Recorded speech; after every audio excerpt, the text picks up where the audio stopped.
Hello students, welcome back to knowledge A to Z. Knowledge A to জেডে তোমাদের সবাইকে পুনরায় স্বাগতম জানাই।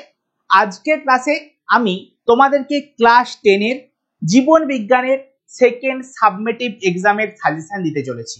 তোমরা এতদিন প্রচুর কমেন্ট করে দিয়েছো যে স্যার সাজেশন দিন, প্রচুর মেসেজ করেছো স্যার সাজেশন দিন। তো চলো আজকের ক্লাসে আমরা তোমাদের সেকেন্ড সাবমেটিভের জন্য কি কি ইম্পর্টেন্ট প্রশ্ন রয়েছে, যেই প্রশ্নগুলো তোমাদের পরীক্ষায় আসতে পারে সেই প্রশ্নগুলো আলোচনা করে নেব। এই প্রশ্ন আলোচনার আগে তোমাদেরকে কয়েকটা কথা আমি বলতে চাই, যেগুলো এই সাজেশনটা যখন তুমি প্র্যাকটিস করবে তখন একদম প্রচুর কাজে লাগবে। প্রথম কথা, তোমাদের যে এক্সামের যে কোশ্চেন পেপার সেটা তোমাদের স্কুলে স্যারেরাই করবেন। বেশিরভাগ স্কুলেই এটা হবে, ঠিক আছে? তোমাদের স্কুলের স্যারেরাই করবেন। তো তোমাদের স্কুলের স্যার যদি কোনো সাজেশন দিয়ে থাকেন, সেই সাজেশন তুমি সবার আগে করবে। তারপরে তো এই সাজেশন রয়েছেই, ওকে? এই সাজেশন আমি যখন তোমাদেরকে দেব তখন তোমাকে আমি বলে দেব যে কোন প্রশ্নটা কিভাবে আসতে পারে, কারণ এখন প্রশ্ন ঘুরিয়ে আসে, মানে প্রশ্ন একটু সোজা প্রশ্ন সেটাকে ঘুরিয়ে পেঁচিয়ে দিতে পারে। তো একটা প্রশ্ন বিভিন্ন ভাবে আসতে পারে। আমি যখন প্রশ্নগুলো পড়বো তখন তোমাদেরকে আমি বলে দেবো যে এই প্রশ্নটা এইভাবে আসতে পারে, এই প্রশ্নটা এইভাবে আসতে পারে। অতএব তোমাকে ভিডিওটা একদম প্রথম থেকে শেষ পর্যন্ত দেখতে হবে, তবেই তুমি সাজেশনের সব থেকে বেস্ট ফল পাবে। ওকে, আচ্ছা, তো চলো আজকের সাজেশন আলোচনা করে নেই। তার আগে আরো একটা কথা যেটা বলার, সেটা হচ্ছে আমি তোমাদেরকে তোমাদের যে 5 মার্কসের কোশ্চেন এবং 2 মার্কসের কোশ্চেন, সেগুলো কোথা থেকে আসে স্যার? 5 মার্কসের কোশ্চেন তো 5 মার্কস হিসাবে আসে না, 2+3 এভাবে আসে, আর এইভাবেই আসে। ওকে, আর 2 মার্কসের কোশ্চেন তো 2 হিসাবে আসে। সেই হিসাবে এখানে 5 মার্কসের সেরকম কোনো কোশ্চেন তোমরা দেখতে পাবে না, কিন্তু তোমাদের 2+3 হিসাবে 5 মার্কস আছে, কিংবা 3+2 এইভাবে আসে। ওকে, তোমরা হয়তো খুঁজে যাবে যে স্যার 5 মার্কসের কোশ্চেন কোথায়, একদমই না, সেটা এখানের মধ্যেই রয়েছে। তো চলো দেখে নেই কি কি প্রশ্ন তোমাদেরকে আমি দিয়েছি। আচ্ছা, সবার প্রথমে যেটা বলার সেটা হচ্ছে তোমাদের এক্সাম হবে কোনটা। বোর্ডের নিয়ম অনুসারে, বোর্ডের নিয়ম অনুযায়ী তোমাদের সেকেন্ড সাবমিটিভ এক্সাম হবে জীবনের প্রবাহমানতা থেকে, জনন থেকে শুরু হবে এবং বৃদ্ধি বিকাশ পর্যন্ত, সেটা তোমরা জানো। নেক্সট হচ্ছে বংশগতির কয়েকটি সাধারণ বংশগতি এবং কয়েকটি সাধারণ জিন গঠিত রোগ। এই দুটো অংশ আমাদের পরীক্ষা হবে। তো এই দুটো থেকে কি কি প্রশ্ন আমাদের ইম্পর্টেন্ট রয়েছে। সবার প্রথমে জীবনের প্রবাহমানতার জনন অংশ থেকে কি কি প্রশ্ন আমরা করব, কোনগুলো গুরুত্বপূর্ণ। প্রথমে আছে জননের গুরুত্ব। এটা অনেক স্কুলে দেয়। দেখো, প্রশ্ন বিভিন্ন ভাবে হয়। অনেক স্কুল একটু কঠিন প্রশ্ন করে, অনেক স্কুল একটু সোজা প্রশ্ন করে, অনেক স্কুল আবার মাঝারি প্রশ্ন করে। তো তোমাকে দেখতে হবে যে তোমার স্কুল কেমন প্রশ্ন করে, সেই হিসাবে তোমাকে পড়াশোনা করতে হবে। আর আমি যখন বলবো, আমি যখন এখানে প্রশ্নগুলো বলবো, তখন তোমাকে বলে দেবো যে যাদের একটু কঠিন প্রশ্ন হয় তারা এটা করে দেখো গো, ঠিক আছে? তো সেগুলো তুমি একটু খাতায় লিখে নিও যে এই প্রশ্নটা আমাকে করতেই হবে। ওকে, সম্ভাবনাটা অনেক বেশি থাকে। আচ্ছা, প্রজননের গুরুত্ব লেখো, সবার প্রথম প্রশ্ন আছে। নেক্সট, উপযুক্ত উদাহরণের সাহায্যে অযৌন জননের 5টি পদ্ধতি। এই যে অযৌন জননের 5টি পদ্ধতি আমি দিয়েছি, এইভাবে প্রশ্ন আসবে না যে অযৌন জননের 5টি পদ্ধতি আসলেও আসতে পারে, 5 নাম্বার দিয়ে দেবে, কিন্তু সাধারণত আসে না। কেমন ভাবে আসবে বলবে, একটি উদ্ভিদের যে খণ্ডীভবন প্রক্রিয়া, ঠিক আছে, সেটি বর্ণনা করো, কিংবা কোন একটি প্রাণীর পুনরুৎপাদন প্রক্রিয়া বর্ণনা করো। এইভাবে ঘুরিয়ে প্রশ্নটা দেবে। ওকে, তখন তোমাকে স্পাইরোগাইরার খণ্ডীভবন প্রক্রিয়া লিখতে হবে। অনেকে তো জানেই না যে স্পাইরোগাইরা একটা উদ্ভিদ, তার জন্য তোমাকে কনসেপ্ট ক্লিয়ার করতে হবে, একদম কনসেপ্ট যেন তোমার ক্লিয়ার হয়। ওকে, নেক্সট, আচ্ছা, প্ল্যানেরিয়ার, এই যে বললাম, যে একটু আগে বলছিলাম পাথরকুচির অস্থানিক মুকুলের সাহায্যে কিভাবে বংশ বিস্তার করে। একদম সোজা কোশ্চেন, এটা সমস্ত স্কুলের জন্য এগুলো প্রযোজ্য, এগুলো খুব ইম্পর্টেন্ট কোশ্চেন। মাইক্রো প্রপাগেশন পদ্ধতি 2025-এ পড়ে গেছে, অনেকভাবে করার দরকার নেই, কিন্তু না, তোমাকে করতে হবে, কারণ এরকম কোনো সিওরিটি নেই যে 2025-এ পড়ে গেছে বলে তোমাদের পড়বে না, কারণ আসে পরীক্ষায়। এমন এক একটা প্রশ্ন আছে যেটা প্রতি বছর আসে, তো এই বছরও আসতে পারে, না আসার কিছুই নেই, তো আমাদেরকে পড়ে যেতে হবে। নেক্সট, ফার্নের অনুক্রম, খুব খুব ভালো করে রাখবে। যতগুলো স্টার দেওয়ার তোমার দরকার ততগুলো স্টার দিয়ে রাখো, খাতায় লিখে রাখো, দরকার পড়লে যে ফার্নের অনুক্রম আমাকে করতেই হবে। নেক্সট, একবীজপত্রী উদ্ভিদের জোড় কলম করা যায় না কেন? যাদের একটু কঠিন প্রশ্ন হয় না, তারা এটা করে রাখবে যে একবীজপত্রী উদ্ভিদের জোড় কলম কেন করা যায় না। নেক্সট, স্টক ও সিয়ন কি? এটা তো নর্মাল প্রশ্ন, এটা সমস্ত স্কুলেই আসতে পারে। আচ্ছা, দ্বিনিষেক কাকে বলা হয়? শব্দচিত্রের মাধ্যমে সপুষ্প উদ্ভিদের যৌনজনন। এটাকে তুমি যতগুলো স্টার পারবে দিয়ে রাখো, খুবই গুরুত্বপূর্ণ, খুবই গুরুত্বপূর্ণ। ফার্নের যৌনক্রম আর হচ্ছে সপুষ্প উদ্ভিদের যৌনজনন, এটা মাধ্যমিকের জন্য যেমন গুরুত্বপূর্ণ, তোমাদের জন্য গুরুত্বপূর্ণ, সেকেন্ড সাবমিটিভের জন্য। আচ্ছা, স্বপরাগযোগ ইতর পরাগযোগের সুবিধা অসুবিধা, এখান থেকে তো প্রশ্ন আসবেই, 1 মার্কসের হলেও কোশ্চেন আসবে এখান থেকে। ওকে, নেক্সট কি বলেছে? স্বপরাগযোগ ইতর পরাগযোগের কোনটি বেশি উন্নত? কেন? যাদের একটু কঠিন প্রশ্ন হয়, যাদের মাঝারি প্রশ্ন হয়, তারা কিন্তু এটা খুব ভালো করে রেখো। নেক্সট, বায়ু, জল, পতঙ্গ, পক্ষী পরাগী ফুলের বৈশিষ্ট্য উদাহরণ। এখান থেকে এইরকম ভাবে প্রশ্ন আসবে না, আসবে এইভাবে, কোনো একটা ফুলের নাম দিয়ে দিল শিমুল, পলাশ, কি ধরনের পরাগযোগ ঘটে? তোমাকে জানতে হবে যে শিমুল পলাশের পক্ষী পরাগযোগ ঘটে, পাখির দ্বারা পরাগযোগ ঘটে। তোমাকে জানতে হবে যে ধানের বায়ু দ্বারা পরাগযোগ ঘটে। তোমাকে জানতে হবে সরিষার পতঙ্গের মাধ্যমে পরাগযোগ ঘটে। তোমাকে জানতে হবে কচুরিপানার জলের মাধ্যমে নয়, পতঙ্গের মাধ্যমে পরাগযোগ ঘটে। এগুলো তোমাকে জানতে হবে, তার জন্য তোমাকে কনসেপ্ট ক্লিয়ার করতে হবে। ওকে, নেক্সট, পার্থক্য লিখতে বলেছে। পতঙ্গ পরাগী, বায়ু পরাগী ফুল। আচ্ছা, স্বপরাগযোগ ইতর পরাগযোগ দুটোই ইম্পর্টেন্ট। সপুষ্পক উদ্ভিদের দ্বিনিষেকের ছবি, একটাই ছবি এবারে তোমাদের রয়েছে, যদি ছবি আসে তো এটাই আসার সম্ভাবনা রয়েছে, কিংবা তোমাদের স্কুলের টিচার যদি কোনো ছবি বলে দেন সেটা অবশ্যই করে রেখো। ওকে, নেক্সট স্যার, বৃদ্ধি বিকাশ। বৃদ্ধি বিকাশ থেকে কি করব? দুটো প্রশ্ন করবে, দুটো প্রশ্ন। 1 নম্বর, বৃদ্ধি বিকাশের মধ্যে সম্পর্ক আর পার্থক্য, ঠিক আছে? আর 2 নম্বর প্রশ্ন, মানব বিকাশের বার্ধক্য তথা বয়ঃসন্ধি দশা। এই দুটো এইভাবে আসবে, বলবে যে ঝঞ্ঝা বিক্ষুব্ধকাল কাকে বলা হয়, কেন বলা হয়? তার মানে তোমাকে বয়ঃসন্ধি থেকে প্রশ্ন করেছে।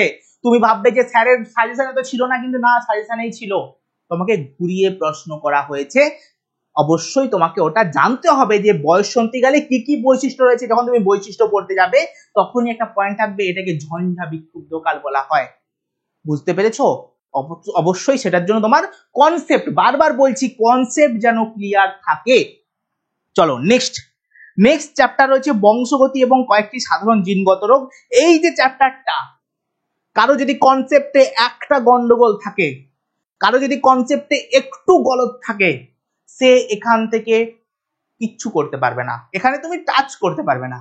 কিন্তু তোমার যদি কনসেপ্ট একদম পাকাপোক্ত থাকে, একদম ঠিকঠাক থাকে, তোমার একটা নাম্বার, একটা টুটিটাও কেউ ছেড়ে নিয়ে যেতে পারবে না, এটা আমার গ্যারান্টি। ওকে, এটা আমার গ্যারান্টি। এখানের কনসেপ্ট যে ক্লিয়ার করতে পারবে, যে টিচার এখানের কনসেপ্ট একটা স্টুডেন্টকে বোঝাতে পারবে, এটার কনসেপ্ট স্টুডেন্ট একা একা বুঝতে পারবে না, কোনো একজন টিচারকে বুঝিয়ে দিতে হবে। একজন টিচার যখন তার স্টুডেন্টকে এর কনসেপ্ট 100% বোঝাতে পারবেন, তবেই একটা স্টুডেন্ট এখান থেকে যত তত একটা নাম্বারও তার কাটা যাবে না। ওকে, তো তোমার এখানে কনসেপ্ট যেন ক্লিয়ার হয়। আর এটার জন্যই আমাদের অভিজ্ঞান ব্যাচের এতটা সফলতা, কারণ তাদের প্রত্যেকটা কনসেপ্টের একবারে রন্ধ্রে রন্ধ্রে আমি ঢুকিয়ে দিয়েছি। এইবারে যারা অন্বেষণ ব্যাচে রয়েছে তাদের আমি পুরো 100% শিওর, এই বংশগতি কয়েকটি সাধারণ জিনগত রোগ দিক না, একটা প্রশ্ন তারা ছেড়ে আসবে না, কারণ তাদের কনসেপ্ট তারা দ্বিসংকর জননের ছক হাতের উপর দেখতে পাবে। এইভাবেই তাদেরকে আমি শিখিয়েছি। ওকে, তো অবশ্যই আমি বলবো তুমি যেই টিচারের কাছে পড়ো, আমার কাছে পড়ো কিংবা অন্য কারো কাছে পড়ো, অবশ্যই যেন তোমার কনসেপ্টটা ক্লিয়ার থাকে, তবেই এই চ্যাপ্টারে তুমি প্রশ্নের উত্তর দিতে পারবে। ওকে, চলো সবার প্রথমে আসি, কি রয়েছে মানুষের ক্ষেত্রে বংশানুক্রমভাবে সঞ্চারিত দুটি রোগের নাম। খুব ভালো করে রাখবে দুটো রোগ, ঠিক আছে, যেটা বংশানুক্রমিকভাবে সঞ্চারিত হয়। এইবার তোমার এইভাবে ঘুরে প্রশ্ন আসবে, এখানে কনসেপ্টের প্রশ্ন হয়। কেমন প্রশ্ন করবে? অটোজোম কিসের মাধ্যমে সঞ্চারিত হয়? ওকে, বলবে কোন একটা বৈশিষ্ট্য দিয়ে দেবে, ঠিক আছে, এরকম দুটি প্রকরণের নাম চাইছে, ধরো কোন একটা যা হোক একটা দিয়ে দিল যে মুক্ত কানের লুতি যুক্ত কানের লুতি কিভাবে সঞ্চারিত হচ্ছে, ঠিক আছে, এইভাবে প্রশ্ন আসবে বাবু, ঠিক আছে। নেক্সট, আর এইভাবে ডাইরেক্ট প্রশ্ন অনেক সময় দিয়ে দেয়। শঙ্করায়নের পরীক্ষায় কিভাবে প্রকট গুণ প্রকাশিত হয় তা উদাহরণের সাহায্যে লেখো। এই যে প্রশ্নটা, এই প্রশ্নটাকে ঘুরিয়ে ফিরিয়ে আঁকিয়ে বাঁকিয়ে অনেকভাবে দেওয়া যায়।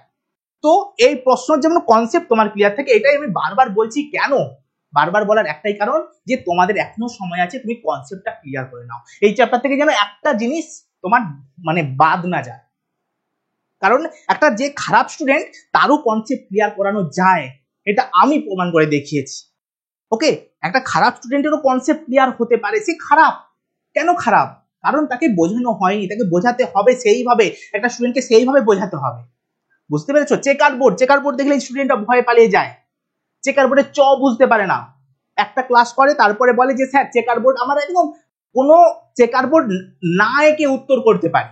তো তোমাকে কনসেপ্ট ক্লিয়ার করতে হবে। নেক্সট, প্রচ্ছন্ন গুণ কেবলমাত্র হোমোজাইগাস অবস্থায় প্রকাশ পায়। খুব ভালো প্রশ্ন আসতে পারে। ওকে, কিংবা এইভাবে প্রশ্ন না দিয়ে বলবে যে মটর গাছের যে আমাদের যে ছোট বৈশিষ্ট্য মানে ক্ষুদ্র মটর গাছ যে খর্ব হয় সেটা কেন শুধুমাত্র হোমোজাইগাস অবস্থায় প্রকাশ পায়। ঠিক আছে, এইভাবে প্রশ্ন দেবে, ঘুরিয়ে দেবে। নেক্সট, জিনোটাইপ এবং ফেনোটাইপের পার্থক্য এবং জিনোটাইপ ফেনোটাইপের সম্পর্কও করে রাখবে, সম্পর্কও করে রাখবে। সম্পর্ক এবং পার্থক্য দুটোই ইম্পর্টেন্ট আমাদের জন্য। নেক্সট, ইমাস্কুলেশন কি, এভাবে প্রশ্ন আসবে না। প্রশ্ন বলবে যে মেন্ডেল মটর গাছ কি উভয় লিঙ্গ, মটর গাছ উভয় লিঙ্গ হওয়া সত্ত্বেও মেন্ডেল কিভাবে তার ইতর পরাগযোগ করিয়েছিলেন, তার ভেতরে কিন্তু তোমার ইমাস্কুলেশন চলে আসবে। ঘুরিয়ে প্রশ্ন দেবে, সোজাভাবে প্রশ্ন দেবে না। ওকে, চলো নেক্সট প্রশ্ন। মটর গাছের একটি হোমোজাইগাস এবং একটি হেটারোজাইগাস জিনোটাইপের উদাহরণ। এটি কি বলছে, মটর গাছের একটি হোমোজাইগাস একটি হেটারোজাইগাস জিনোটাইপ, এটা মোটামুটি একটা ইম্পর্টেন্ট কোশ্চেন। আচ্ছা, মেন্ডেলের মটর গাছ নির্বাচনের কারণ কি? যতগুলো স্টার দিতে পারবে দিয়ে দাও, বেশিরভাগ স্কুলে আসবে। মেন্ডেলের সাফল্য লাভের কারণ যতগুলো স্টার দিতে পারবে দিয়ে দাও, আর এটাতে একটু কম স্টার দিয়ে রেখো। 25-এ পড়ে গেছে তো, বিপরীতধর্মী বৈশিষ্ট্য, কিন্তু ওখান থেকে প্রশ্ন আসতেই পারে। এইভাবে আসবে না যে বিপরীতধর্মী বৈশিষ্ট্যগুলো, না না না না না, এভাবে আসবে না। বলবে যে ফল, আচ্ছা মটর গাছের ফলের মেন্ডেল কি কি বিপরীতধর্মী বৈশিষ্ট্য পেয়েছিলেন, মটর গাছের ফুলের মেন্ডেল কি কি বিপরীতধর্মী বৈশিষ্ট্য পেয়েছিলেন। এইভাবে পড়বে, প্রকট প্রচ্ছন্নগুলি আলাদা করে লেখো। এইভাবে ঘুরিয়ে প্রশ্ন দেবে।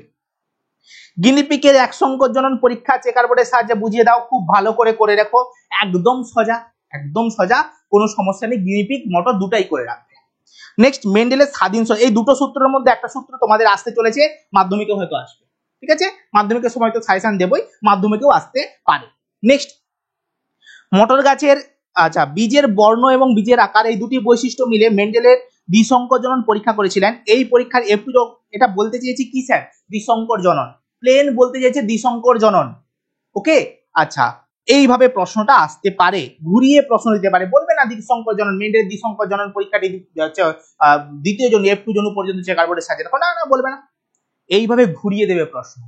তো তোমাকে ওটার মানে বুঝতে হবে যে কিভাবে প্রশ্ন আসতে পারে, কে কে প্যারেন্টাল জমি ছিল, যে তোমার ঠোঁটস্থ হয়ে থাকে। তুমি যদি দেখতে পাও চোখের সামনে যে চেকার বোর্ডের কোন কোন ঘরে কি কি আছে, সেটাও তোমাদেরকে দেখানো যেতে পারে। বুঝতে পেরেছো? সেটাও আমি তোমাদেরকে দেখাতে পারি, দেখিয়ে দিতে পারি যে চেকার বোর্ডের এই এই ঘরে এই জিনিসগুলো থাকে, আর তুমি উত্তরও দেবে, একদম জাদুর মতো উত্তর দেবে। ওকে, চলো নেক্সট, ভিন্ন ভিন্ন জিনোটাইপ একই ফেনোটাইপ উৎপন্ন করে। আচ্ছা, মটর গাছের দ্বিসংকর জনন পরীক্ষার ফলাফলের একটি উদাহরণ দিয়ে বক্তব্যটি ব্যাখ্যা করো। এই রকম প্রশ্নগুলো এখন টিচারদের খুব পছন্দের প্রশ্ন। ঠিক আছে, এই প্রশ্নগুলো খুব পড়ে। যেমন আরেকটা প্রশ্ন, কোন কোন ফেনোটাইপের একাধিক জিনোটাইপ থাকতে পারে, অপর কোন কোন ফেনোটাইপের একটি জিনোটাইপ থাকতে পারে। খুব ইম্পর্টেন্ট কোশ্চেন, ঠিক আছে, খুব ইম্পর্টেন্ট কোশ্চেন। এটাগুলো খুব কনসেপচুয়াল কোশ্চেন বাবু, এখান থেকে কোনো সাজেশন হয় না। এখান থেকে যেটা হয় সেটা হচ্ছে তোমার কনসেপ্ট ক্লিয়ার করা। ওকে, নেক্সট, অসম্পূর্ণ প্রকটতার ক্ষেত্রে এক সংকর জননের F2 জনু পর্যন্ত জিনোটাইপ এবং ফেনোটাইপ অনুপাত কি হবে, উদাহরণ সহ লেখো। এই অসম্পূর্ণ প্রকটতা থেকে ঘুরিয়েও কোশ্চেন আসতে পারে, এরকম প্রশ্ন আসবে। ঠিক আছে, ওদের যে লাস্ট পরীক্ষা নিয়েছিলাম অন্বেষণ ব্যাচে, তাদের একটা প্রশ্ন আমি দিয়েছিলাম, এরকম প্রশ্ন দিয়েছি যে মেন্ডেলের নয়, এক সংকর জনন পরীক্ষায় ফেনোটাইপ অনুপাত সবসময় 3:1 হয় না, প্রমাণ কর। ঠিক আছে, এই অসম্পূর্ণ প্রকটতা ঘুরিয়ে এইভাবে প্রশ্ন আসতে পারে। বুঝতে পেরেছো? নেক্সট প্রশ্ন, মানুষের ক্ষেত্রে লিঙ্গ নির্ধারণ পদ্ধতি চেকার বোর্ডের সাহায্যে লেখাও। নেক্সট, সন্তানের লিঙ্গ নির্ধারণে বাবার ভূমিকা মুখ্য। এই যে দুটো প্রশ্ন বাবু, দুটো প্রশ্নের মধ্যে যে কোনো একটা প্রশ্ন আসতে চলেছে, এই দুটো প্রশ্নের মধ্যে একটা প্রশ্ন আসতে চলেছে। ওকে, খুব ভালো প্রশ্ন। আর লাস্টের যে প্রশ্নটা লিঙ্গ নির্ধারণে বাবার ভূমিকায় মুখ্য, একে ঘুরিয়ে ফিরিয়ে প্রশ্ন করবে যে আমাদের সমাজে একটা প্রথা প্রচলিত রয়েছে যে কোনো কন্যা সন্তানের জন্মের জন্য মেয়েরা দায়ী, মায়েরা দায়ী, এটা কি সত্য? তুমি তোমার যুক্তি দিয়ে দেখাও। এইভাবে ঘুরিয়ে ফিরিয়ে প্রশ্নটা আসবে, তো তোমাকে এটা রেডি করে রাখতে হবে এবং তোমাকে চিনতে হবে যে এইটাই সেই প্রশ্নটা যেটা কৃষ্ণেন্দু স্যার দিয়েছিলেন। ওকে, তো তোমাকে চিনে ওটাকে উত্তর দিয়ে আসতে হবে। নেক্সট প্রশ্ন, সমস্ত টেস্ট ক্রস ব্যাক ক্রস কিন্তু সমস্ত ব্যাক ক্রস টেস্ট ক্রস নয়। খুব ভালো প্রশ্ন, করে রেখো। হোমোজাইগাস এবং হেটেরোজাইগাস লিঙ্গ কি, এটাও করে রাখবে। এই যে প্রশ্নটা, এটা যদি তোমার একটু কঠিন প্রশ্ন আছে তাহলে আসতে পারে। বুঝতে পেরেছো? চলো নেক্সট, কয়েকটি সাধারণ জিনগত রোগ। এখান থেকে তোমাদের আমি এখন থেকে বলে দিচ্ছি, খুব ভালো করে রাখবে একটা প্রশ্ন, সেটা হচ্ছে থ্যালাসেমিয়ার লক্ষণ। থ্যালাসেমিয়ার লক্ষণ বাবা আসতে চলেছে তোমাদের পরীক্ষায়। ওকে, তো রয়েছে প্রথমেই থ্যালাসেমিয়া আক্রান্ত কোনো শিশু দিয়ে কি কি লক্ষণ প্রকাশিত হবে। আচ্ছা, জেনেটিক কাউন্সিলিং এ ওই সময় কি কি পরামর্শ দিতে হয়, এই প্রশ্নটা খুব ভালো করে রাখবে। এর সাথে সাথে আরো কয়েকটা প্রশ্ন আমি দিয়ে রেখেছি, এগুলো তোমরা করে নিও। ওকে, নেক্সট প্রশ্ন, প্রচ্ছন্ন জিন দ্বারা নিয়ন্ত্রিত বংশগত রোগে পুরুষেরা সাধারণত বাহক হয় না কেন, ব্যাখ্যা করো। এগুলো সমস্ত কনসেপচুয়াল কোশ্চেন, তোমার যদি কনসেপ্ট ক্লিয়ার থাকে তাহলে লিখতে পারবে, নাহলে লিখতে পারবে না। আচ্ছা, হিমোফিলিয়া বর্ণান্ধতায় আক্রান্ত মহিলাদের তুলনায় পুরুষরা বেশি আক্রান্ত হয় কেন, এগুলো সমস্ত কনসেপচুয়াল কোশ্চেন বাবু। আচ্ছা, ক্রিসকোষ উত্তরাধিকার বলতে কি বোঝো, খুব ভালো প্রশ্ন, কিন্তু এটা তোমাকে একটু বুঝতে হবে যে কিভাবে আসছে। আচ্ছা, জিনগত রোগ প্রতিকারে জেনেটিক কাউন্সিলিং এর গুরুত্ব খুব গুরুত্বপূর্ণ, কিন্তু 2025 সালে পড়ে গেছে, তাও আমাদেরকে করে রাখতে হবে। সমাজ থেকে জিনগত রোগকে দূর করতে হলে কি কি করতে হবে, সেই জেনেটিক কাউন্সিলিং। হিমোফিলিয়া এবং বর্ণান্ধর কারণ এবং লক্ষণ ভালো করে রাখো, এই দুটোর মধ্যে একটা কিন্তু আসতে পারে। ওকে, আসতে পারে। Next, checker board. এই চেকার বোর্ড বাবু তুমি যদি বুঝতে পেরে থাকো তাহলে খুব ভালো, যদি না বুঝতে পেরে থাকো তাহলে তুমি বুঝে নাও তোমার টিচারের কাছে, যেই টিচারের কাছে তুমি পড়ো, ঠিক আছে, যেই টিচারের কাছে তুমি পড়ো তাকে গিয়ে বলো যে স্যার এই চেকার বোর্ড আমি করতে পারছি না, এটা আমাকে বুঝিয়ে দিন। আর আমার কাছে যারা পড়ো, আমাদের অন্বেষণ ব্যাচে যারা রয়েছে, তাদেরকে আমি বলবো আমি তোমাদেরকে যতগুলো চেকার বোর্ড 2 দিন ধরে পড়িয়েছি, 2 দিন ধরে প্র্যাকটিস করিয়েছি, শুধু ওর ভেতর থেকেই প্রশ্ন আসবে, ওর বাইরে একটা প্রশ্ন যাবে না। সেটা তোমার স্কুলের পরীক্ষা বলো, মাধ্যমিক বলো, টেস্ট বলো, যেখানে যত টেস্ট বার ঘেটে নাও, ওর ভেতর থেকেই প্রশ্ন আসবে। আর যারা আমার কাছে পড়ো না, তারা ভাবছো স্যার এটা কি হচ্ছে, তাদেরকে আমি বলবো ইউটিউবে যাও, ইউটিউবে আমি একটা ক্লাস করিয়েছি, চেকার বোর্ডের ক্লাস করেছি, লাইভ সেকশনে পেয়ে যাবে। ওকে, ওই ভিডিওটা একবার দেখে নাও, তোমার কনসেপ্ট ক্লিয়ার হয়ে যাবে যে হ্যাঁ চেকার বোর্ড এইভাবে হয়, বুঝতে পেরেছো? আর তুমি যদি চাইছো যে আমার কাছে পড়বে, তাহলে অবশ্যই পড়তে পারো, সেটা আমি লাস্টে বলে দেবো। এখন আপাতত অভিযোজন অভিব্যক্তির দিকে আমরা ফোকাস করি। আচ্ছা, অভিযোজন অভিব্যক্তি থেকে স্যার কি কি কোশ্চেন করব। প্রথম প্রশ্ন খুবই গুরুত্বপূর্ণ, লেখচিত্রের মাধ্যমে জৈব অভিব্যক্তির মুখ্য ঘটনাবলী, খুব গুরুত্বপূর্ণ, 2025 সালে পড়ে গেছে, আবারও পড়তে পারে। নেক্সট, জীবনের রাসায়নিক উৎপত্তি সংক্রান্ত মিলার উডের পরীক্ষা, এটাকে তুমি যতগুলো পারবে স্টার দিয়ে রাখো, খুব গুরুত্বপূর্ণ। মিলার ও উডের পরীক্ষায় ব্যবহৃত বিক্রিয়ক ও বিক্রিয়াত পদার্থ, এখান থেকে এই প্রশ্নের উত্তর পেয়ে যাবে। এই দুটো প্রশ্ন খুব খুব খুব গুরুত্বপূর্ণ, যত পারবে স্টার দিয়ে রাখো, যত সুন্দর করে ভাবে রেডি করে রাখো, যত সুন্দর করে পারবে রেডি করে রাখো এই প্রশ্নগুলো। নেক্সট, ওয়াসার বেড এবং হট ডাইলুট স্যুপ কি, খুব ভালো প্রশ্ন, এটা টুকটাক 2 নম্বরের প্রশ্ন দিয়ে দেয়। ওকে, নেক্সট প্রশ্ন, জৈব অভিব্যক্তি সংক্রান্ত ল্যামার্কের মতবাদ। বাবা ল্যামার্কের মতবাদ এইভাবে আসবে না, ওর ভেতর থেকে কোনো একটা মতবাদকে তুলে দিবে, বলবে যে জীবের অঙ্গের ব্যবহার অব্যবহার সম্বন্ধে লেখো, কিংবা বলবে অর্জিত বৈশিষ্ট্যের বংশানুসরণটা কে বলেছিলেন এটা সম্বন্ধে লেখো। তো এইভাবে কিন্তু প্রশ্ন আসবে। ওকে, নেক্সট, আচ্ছা, ল্যামার্কের মতবাদের বিপক্ষে যুক্তি কে করেছিলেন, ল্যামার্কের সেই ইঁদুরের লেজ কেটে দিয়েছিলেন, ঠিক আছে, এই সমস্ত কাণ্ড কারখানা, ড্রসোফিলাকে অন্ধকার করে রেখে দিয়েছিলেন, এই সমস্ত কাণ্ড কারখানা করা হয়েছিল, সেই যুক্তি দুটো তোমাকে বলতে হবে। ডারউইনের মতবাদ খুব গুরুত্বপূর্ণ, এটা কোনোভাবেই আমাকে ছাড়া যাবে না। ডারউইন মতবাদ আগের বছর এসেছে, তার আগের বছর এসেছে, তার আগের বছর এসেছে, এবছর আসবে, এখান থেকে ছাড়া কোশ্চেন হবেই না, এখান থেকে প্রশ্ন আসবে ঘুরিয়ে ফিরিয়ে, ডারউইনের মতবাদ থেকে একটা না একটা কোশ্চেন আসবেই। যদি ডারউইনের মতবাদ থেকে ডাইরেক্ট কোশ্চেন না আসে, তো এই কোশ্চেনটা তো মাস্ট আসবে যে অন্তঃপ্রজাতি এবং আন্তঃপ্রজাতি সংগ্রামের একটি করে উদাহরণ দাও, এইভাবে আসবে না। এটা আবার কিরকম বলবে, একটা উদাহরণ দিচ্ছি, বলবে কোনো একটা মাছ কোথায় সমুদ্র থেকে নদীতে এলো, তাকে কি কি সংগ্রামের সাথে লড়াই করতে হবে, কি কিভাবে লড়াই করতে হবে, তোমাকে বলতে হবে যে অন্তঃপ্রজাতি সংগ্রাম করতে হবে, আন্তঃপ্রজাতি সংগ্রাম করতে হবে, পরিবেশের সঙ্গে সংগ্রাম করতে হবে, এই 3 ধরনের সংগ্রাম তাকে করতে হবে। এখানেও একটু ছোট্ট কনসেপ্ট দরকার পড়ে, যে কখন কোন লড়াই সে করছে। যদি একটা মাছ আসছে তাহলে কিন্তু তাদের অন্তঃপ্রজাতি হবে না, ঠিক আছে, এরকম একটা ব্যাপার, হ্যাঁ এরকম ব্যাপার হয়ে থাকে। তো এটা একটু কনসেপ্ট ক্লিয়ার করে থাকলেই তোমার এই উত্তর দিতে পারবে। নেক্সট প্রশ্ন, ঘোড়ার বিবর্তনের 4টি গুরুত্বপূর্ণ বৈশিষ্ট্য যা পরিবর্তিত হয়েছে, এটা নর্মাল প্রশ্ন, এটা বেশিরভাগ স্কুলে দিয়ে থাকে সাধারণত। ওকে, আচ্ছা, ঘোড়ার বিবর্তনের ইতিহাসে 4টি প্রধান জীবাশ্মর পূর্বপুরুষের নাম পর্যায়ক্রমে সাজিয়ে লিখতে বলেছে, এবং তার কোন কোন কোন কোন যুগে সে এসেছিল সেটাও লিখতে হবে, ঠিক আছে। নেক্সট, তিমির, ফ্লিপার এবং পাখির ডানাকে সমস্ত অঙ্গ বলা হয় কেন? ঠিক এইভাবেই প্রশ্ন আসবে যে পাখির ডানা এবং বাদুড়ের ডানা এবং পতঙ্গের ডানাকে কেন সমবৃত্তীয় অঙ্গ বলা হয়, এইভাবে প্রশ্ন আসবে। ওকে, এইভাবে কিন্তু ঘুরিয়ে প্রশ্ন আসবে। নেক্সট প্রশ্ন, পার্থক্য লিখতে বলেছে সমস্ত সমবৃত্তীয় অঙ্গ। নেক্সট কি বলেছে, উদ্ভিদ ও মানুষের দেহে অবস্থিত নিষ্ক্রিয় অঙ্গগুলির নাম। খুব গুরুত্বপূর্ণ বাবা, খুব গুরুত্বপূর্ণ। এখান থেকে শর্ট কোশ্চেন পুরো মাস্ট, শর্ট কোশ্চেন আসে এখান থেকে। কোনো একটা মানুষের বলে দেবে এটা মানে এটা কি একটা নিষ্ক্রিয় অঙ্গ, সমবৃত্তীয় অঙ্গ, সমস্ত অঙ্গ বলে দেবে, তোমাকে বলতে হবে এটা একটা নিষ্ক্রিয় অঙ্গ স্যার। অ্যাপেন্ডিক্স এটা কি, ঠিক আছে, তো তোমাকে বলতে হবে। নিষ্ক্রিয় অঙ্গ কিভাবে বিবর্তনকে সমর্থন করে একটুখানি তোমাকে লিখে দিতে হবে। নেক্সট কি বলেছে, হৃৎপিণ্ডের তুলনামূলক, যতগুলো পারবে একটা স্টার দিয়ে রাখো। খুব ভালো প্রশ্ন, এটা প্রিভিয়াস ইয়ারের প্রশ্ন, ভালো প্রশ্ন, ঠিক আছে। আচ্ছা, ভ্রূণতত্ত্ব বিকাশের, আচ্ছা ভ্রূণতত্ত্ব বিকাশের তুলনামূলক দশায় কিভাবে মেরুদণ্ড, আচ্ছা ভ্রূণ গঠিত যে প্রমাণটা রয়েছে সেটা তোমাকে করে রাখতে হবে। কোন কোন বৈশিষ্ট্যগুলি দেখতে পাওয়া যায়, মানে কোন কোন মিল দেখতে পাওয়া যায় ভ্রূণের, মেরুদণ্ডী প্রাণীদের ভ্রূণের কি কি মিল দেখতে পাওয়া যায় সেটুকু করলেই হবে। এখান থেকে অত ডিটেলসে করার দরকার নেই, তবে এখান থেকে শর্ট কোশ্চেন আসে।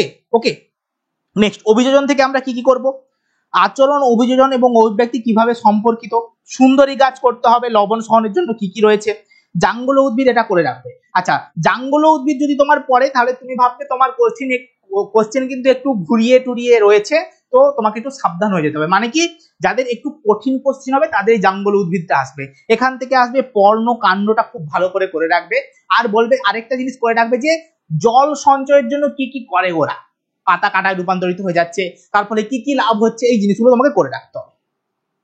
উটের অতিরিক্ত জল ক্ষয় রোধের জন্য কি করতে হবে, আর উটের আরবিসি আগের বছর পড়ে গেছে কিন্তু আবারও আসতে পারে, আর জল ক্ষয় রোধের জন্য কি কি অভিযোজন এটা করে রাখবে। নেক্সট কি বলেছে, পায়রার বায়ুথলির অভিযোজনগত বৈশিষ্ট্য, খুব গুরুত্বপূর্ণ, কিন্তু আগের বছর এসেছে, এবছরের জন্য ইম্পর্টেন্ট, এই বছরের জন্য ইম্পর্টেন্ট, কারণ এমন কোনো ব্যাপার নেই, আবারও বলছি যে আগের বছর এসে গেছে বলে এবছর আসবে না, এগুলো আসতে পারে, আসতে পারে, লাইফ সায়েন্সের ক্ষেত্রে ওটা হয়ে থাকে, প্রতি বছর আসতে পারে। আচ্ছা, নেক্সট, রুই মাছের জলজ অভিযোজনে পটকার ভূমিকা, মৌমাছি কিভাবে বার্তা প্রদান করে, শিম্পাঞ্জির সমস্যা এবং তার সমাধান, এগুলো প্রত্যেকটাই গুরুত্বপূর্ণ, প্রত্যেকটাই তোমাকে করে রাখতে হবে। এবার তুমি ভাবছো স্যার এত মুখস্থ করবো কি করে, এগুলো মুখস্থ করার কোনো প্রয়োজন নেই বাবা, একটু বুঝে পড়লেই হবে। আর হ্যাঁ, যারা আমার কাছে পড়তে চাইছো, যারা ভাবছো যে স্যার আপনার কাছে পড়ে আমি কনসেপ্ট ক্লিয়ার করব, আর যারা ভাবছো যে স্যার আমি তো ভালো পড়তে পারি না, আমার জীবন বিজ্ঞান ভালো লাগে না, আমার স্যার জীবন বিজ্ঞানের কনসেপ্ট ক্লিয়ার হয় না, স্যার আমি মুখস্থ করি, আমার মোটামুটি মুখস্থ করে পাস করলেই হবে, আমি বলছি তোমার ধারণা ভুল, তোমার ধারণা ভুল। কারণ আমার কাছে এরকম স্টুডেন্ট পড়ে যারা চেকার বোর্ডে চ জানতো না, আগেও বলেছি, তাদেরকে আমি চেকার বোর্ড এমন করে শিখিয়েছি যারা না চেকার বোর্ডে গিয়ে উত্তর বের করে দিতে পারে। তো তোমাকে আমি সেইভাবেই গড়ে তুলবো। তুমি একবারও ভাববে না যে তুমি শিখতে পারোনি, জীবন বিজ্ঞানের কনসেপ্ট তোমার ক্লিয়ার হয়নি তার কারণ তোমার কেউ কনসেপ্টটা ক্লিয়ার করে দিচ্ছে না। তাই তোমাকে, তুমি যদি চাও যে একদম ফ্রেন্ডলি ভাবে আমার কাছে পড়বে, আমি যখন পড়াই একদম ফ্র্যাঙ্ক ওয়েতে পড়াই, একদম মনে হবে তোমার বন্ধু তোমার সাথে কথা বলছে, সেইভাবেই পড়াই এবং সেইভাবেই তোমার কনসেপ্টগুলোকে এক একটা করে ক্লিয়ার করি। আর সেটার জন্যই আমার কাছে যারা পড়ে তারা এত বেশি নাম্বার পায়। বেশিরভাগ আগের বছর বেশিরভাগটাই 98, 95, 99 নাম্বার পেয়েছে, বেশিরভাগ সবাই 95 এর উপরে বেশিরভাগটা পেয়েছি, 90 উপরে প্রচুর নাম্বার আছে। ওকে, এমনকি তোমাদের ফার্স্ট ইউনিট টেস্টে সবাই প্রায় 37, 38, 39, 40 এরকম নাম্বার পেয়েছে, স্কুলের পরীক্ষায় সবাই পেয়েছে যারা আমার কাছে পড়তো। তো তোমাকেও আমি বলবো তুমি ভাবো না যে তুমি খারাপ স্টুডেন্ট, অনেক খারাপ স্টুডেন্টকে আমি ভালো ভালো নাম্বার পাইয়েছি, যারা অন্যান্য বিষয়ের নাম্বার তাদের দেখা যাচ্ছে না কিন্তু লাইফ সায়েন্সের নাম্বারটা তার জল করছে। তুমি যদি তাদের খাতায় নামটা লেখাতে চাও তাহলে তুমি অন্বেষণ ব্যাচে, আমাদের অন্বেষণ ব্যাচে জয়েন হয়ে যাও। স্যার কিভাবে জয়েন হবো, তুমি অ্যাপটা ইনস্টল করে নাও প্লে স্টোর থেকে, নলেজ এ টু জেড অ্যাপটা ইনস্টল করে নাও, তারপর তুমি তোমার নাম ফোন নাম্বার দিয়ে লগ ইন করে নাও। লগ ইন করে নেওয়ার পরে তুমি এটা দেখতে পাবে অন্বেষণ বলে লেখা রয়েছে, ওটাতে ক্লিক করবে, নিচে গিয়ে বাই নাও অপশন পাবে, ওটাতে ক্লিক করবে। এবারে তুমি পেমেন্ট করে দিলেই ওটা তোমার পেমেন্ট, বিভিন্ন পেমেন্ট অপশন রয়েছে, ফোন পে, গুগল পে, তুমি যাতে খুশি পেমেন্ট করতে পারো। খুব বেশি পেমেন্ট না, খুব বেশি পেমেন্ট না যে স্যার আমার কাছে অনেক টাকা নিচ্ছে, না, মোটেই না, খুবই কম পেমেন্ট, খুব মানে এক একটা মাসে হয়তো আমি 50 টাকাও নেই না, যেটা তোমাদের অফলাইনে 500 টাকা করে নেয়, এক এক মাসে আমি 50 টাকাও নেই না, কিন্তু তোমাকে যে কন্টেন্টটা দেবো সেটা নাম্বার 1 কন্টেন্ট। এরকম করে কেউ তোমাকে শেখাবে না, আমি এটা গ্যারান্টি দিতে পারি। প্রত্যেকটা পরীক্ষা নেই, পরীক্ষার খাতা দেখি, তোমাদেরকে রেজাল্ট আউট হয়, একদম একদম সুন্দরভাবে তোমার জিনিসটা একটা একটা করে ক্লিয়ার হবে। তো আমি বলবো, তুমি যদি ভাবছো যে স্যার আমি জীবন বিজ্ঞানে পারি না, আমি পুরোপুরি সাজেশনের উপর নির্ভরশীল, তাহলে তুমি ভুলে যাও। তুমি ওই সমস্ত ভুলে চুপচাপ যদি জয়েন করতে পারো, তাহলে তোমার ইমপ্রুভমেন্ট তুমি নিজে দেখতে পাবে। ওকে, তো চলো আমি আর বেশি কথা বলছি না। যদি তোমাদের কোনো সমস্যা থাকে, যদি ব্যাচ নিতে গিয়ে কোনো সমস্যা হয়, এই 10টা ডিজিট রয়েছে, এই নাম্বারে তোমরা হোয়াটসঅ্যাপ করতে পারো যে স্যার আমি অন্বেষণ ব্যাচে জয়েন হতে চাই, এই হচ্ছে ব্যাপার। শুধু ওইটুকু লিখে দেবে, স্যার আমি অন্বেষণ ব্যাচে জয়েন হতে চাই, আমি তোমাকে মেসেজ করে কন্ট্যাক্ট করে নেবো, কিংবা যে থাকবে কন্ট্যাক্ট করে নেবে। ওকে, তো চলো। আর হ্যাঁ, আরেকটা কথা, এই পিডিএফটা যারা ডাউনলোড করতে চাইছো, আর যারা চাইছো যে স্যার আমাদের পড়া তো হয়ে গেছে কিন্তু টেস্ট দেবো কিভাবে, তার জন্য আমাদের অ্যাপে তার ব্যবস্থা রয়েছে। তার জন্য তোমাকে কি করতে হবে, তার জন্য নলেজ এডুকেট অ্যাপটা ডাউনলোড করতে হবে, লগ ইন করে নিতে হবে তোমার নাম এবং ফোন নাম্বার দিয়ে, এবং তোমাদের সেকেন্ড ইউনিট টেস্টের জন্য স্পেশাল টেস্ট সিরিজ এসেছে, সেটা তোমরা নিজেরা দেখে নিও। স্যার কোথায় পাবো সেটা? এই 3 ডটে ক্লিক করবে, 3টে লাইন রয়েছে, দেখো 3টে লাইনে ক্লিক করবে। ক্লিক করলে এরকম একটা ইন্টারফেস খুলবে, এখানে তুমি যাবে ফ্রি মেটেরিয়ালে। ওকে, ফ্রি মেটেরিয়ালে যাওয়ার পরে তুমি ডকুমেন্ট সেকশনে তুমি এটার পিডিএফ পেয়ে যাবে। আজকে যে সাজেশনটা দিলাম এর পিডিএফ তুমি ওখানে পেয়ে যাবে। নেক্সট, এই টেস্ট সেকশনে যাবে, ক্লাস 10-এ ক্লিক করবে। ক্লাস 10-এ ক্লিক করার পরে লাইফ সায়েন্সে যাবে। লাইফ সায়েন্সে ক্লিক করার পরে লেখা থাকবে সেকেন্ড ইউনিট টেস্ট স্পেশাল, ঠিক আছে, এরকম কিছু একটা লেখা রয়েছে। তুমি সেখানে যাবে এবং তুমি একটার পর একটা টেস্ট দাও এবং দেখে নাও যে তুমি কতটা প্রিপারেশন নিয়েছো সেকেন্ড ইউনিট টেস্টের জন্য। এবং তুমি যদি চাও যে চ্যাপ্টার ওয়াইজ টেস্ট দেবো, তো সেটাও দিতে পারো, ওখানে চ্যাপ্টার ওয়াইজ টেস্টও অ্যাভেলেবেল রয়েছে। ওকে, তো এই অ্যাপটাকে তুমি তোমার সুবিধার্থে ব্যবহার করো, যে আমি কতটা নিজের ইমপ্রুভমেন্ট করো, তাহলে আমি সব থেকে বেশি খুশি হব। আশা করছি এই সাজেশনটা তোমাদের কাজে লাগবে এবং তোমরা এতে উপকৃত হবে। তো আজকের ক্লাস এখান পর্যন্তই, দেখা হচ্ছে তোমাদের সাথে নেক্সট ক্লাসে অন্য একটা দুর্দান্ত কোনো টপিক নিয়ে। তো আজকের ক্লাস এখানে, টাটা।